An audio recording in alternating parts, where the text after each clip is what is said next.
Chapter N. The beginning. A young woman named Sarah sat in her tiny apartment in Munich. Rent was high, groceries were expensive, and her full-time job barely covered the bills. She always dreamed of earning extra money online. But every time she searched for work-from-home ideas, she got lost in scams and overwhelming advice. One evening, she saw a simple sentence that changed her perspective. Freelancing is just trading your skills for someone else's needs. Sarah realized she didn't need to be an expert in everything, she just needed to start with one skill. Chapter: Finding the first skill. Sarah grabbed a notebook and wrote down everything she could do. She could write short stories and emails. She knew basic Canva design. She had helped a friend fix resumes. At first, she thought, these aren't special skills. But here's the truth. On freelancing platforms, even basic skills are valuable. Clients don't always need an expert, sometimes they just need someone reliable. So Sarah circled her top skill, writing. Tip 1. Start with what you know. Don't wait until you're perfect. Start with what you can already do. Chapter 3. Choosing a platform. Sarah searched best freelancing websites for beginners. She discovered Fiverr for quick gigs like logo design, writing, and resumes. Upwork for bigger projects with long-term clients. Freelancer.com for global competition but wide opportunities. Sarah decided to create a profile on Fiverr. Why? Because it was beginner-friendly and didn't need her to send endless proposals. Tip 2. Pick one platform to start. Don't spread yourself too thin. Master one marketplace before moving to the next. Chapter: Building a profile. At first, Sarah almost made a mistake. She wrote her profile like a boring CV, but then she read successful profiles and noticed they all had one thing in common.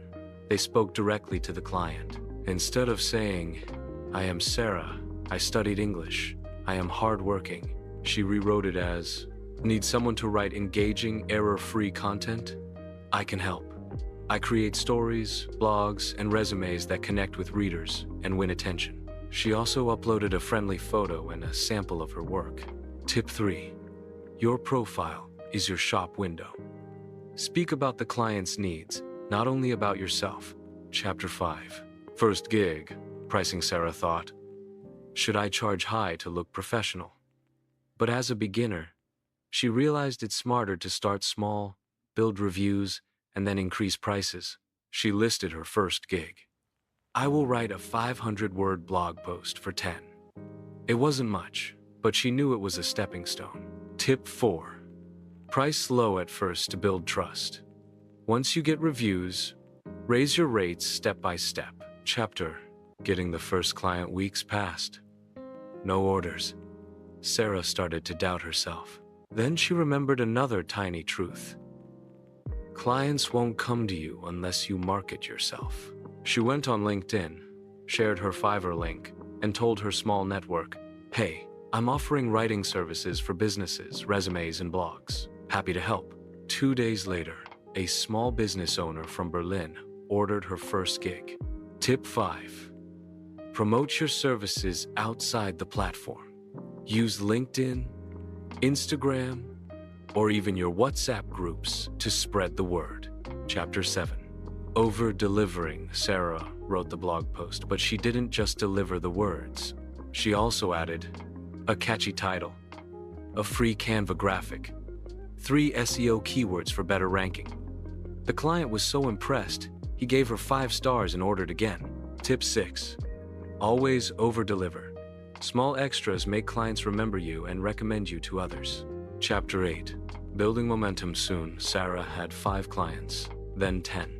Her 10 gigs became 25 gigs. She added new services like resume writing and short social media posts. She learned an important truth. Freelancing is not about working more hours, it's about building value. She started working smarter, using templates for resumes, researching faster tools like Grammarly and ChatGPT for editing, scheduling her time to avoid burnout. Tip 7. Invest in tools and systems that save time. They help you earn more with less effort. Chapter 9. Expanding skills, Sarah didn't stop there. She took a free course on SEO writing, then a YouTube tutorial on Canva design. Slowly, she added more gigs. She realized the best freelancers never stop learning. Tip 8. Keep upgrading your skills. Each new skill adds more income streams. Chapter 10. Treating it like a business. 1 year later, Sarah wasn't just a beginner anymore. She had regular clients, steady income, and even a small savings account.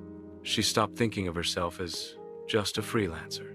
She was running a business, her own business. She set monthly income goals, tracked expenses, and even took weekends off to recharge. Tip 9. Freelancing is freedom, but treat it professionally. Set schedules, goals, and boundaries. Final chapter. The tiny truth. Sarah looked back at where she started. One small gig, one nervous beginner. Now she had more freedom than she ever thought possible. She could work from a cafe, visit her family in Pakistan, or save for future dreams. Her story teaches one final lesson. The tiny truth about freelancing is this: you don't need to be the best. You just need to start, stay consistent, and keep learning.